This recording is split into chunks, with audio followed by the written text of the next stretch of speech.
വീണ്ടും ഒരു അതിഥി കൂടി വരും.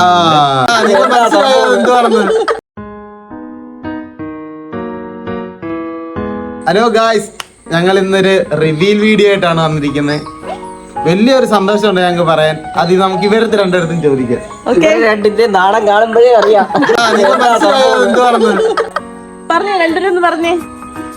അപ്പം ഞങ്ങളുടെ ഒരു സന്തോഷം എന്ന് പറഞ്ഞാല് ഉണ്ണിക്കും വർഷയ്ക്കും ഇടയില് വഴക്കിനും അടി കൂടാനായിട്ട് വീണ്ടും ഒരു അതിഥി കൂടി വരും. ഒരുപാട് പേരുടെ ചോദ്യങ്ങൾക്ക് മറുപടിയായിട്ട് ഞങ്ങൾ വന്നേക്കുന്നത്. വരാൻ പോകുന്നത് ഇവർക്കൊരു അനിയത്തിയാണോ അനിയനാണോ എന്ന് അറിയത്തില്ല. എനിക്ക് പക്ഷെ അനിയനാവണമെന്നാണ് താല്പര്യം. അയ്യോ എനിക്ക് എനിക്കും അനിയത്തി മതി. നമുക്ക് നോക്കാം, ബാക്കിയുള്ള വിശേഷങ്ങളൊക്കെ നമുക്ക് പുറകെ കാണാം. അനിയനാണേലും അനിയത്തിയാണേലും ഉണ്ണിമക്ക് കളിക്കാൻ ഒരാളാവും കൂട്ടില്. അപ്പൊ ഞങ്ങളുടെ ഒരു സന്തോഷമാണ് നിങ്ങളോട് പങ്കുവെച്ചത്. ഇതില് കുറെ പേർക്ക് നെഗറ്റീവ് പറയാൻ പറ്റും, കുറെ പേർക്ക് നല്ലത് പറയാൻ പറ്റും. അപ്പം നെഗറ്റീവ് പറയുന്നതോടൊന്നും പറയില്ല, നല്ലത് പറയുന്നതോട് സ്നേഹം മാത്രമേ ഉള്ളൂ. അപ്പൊ ഓക്കെ, ബൈ ബൈ. ടാറ്റാ.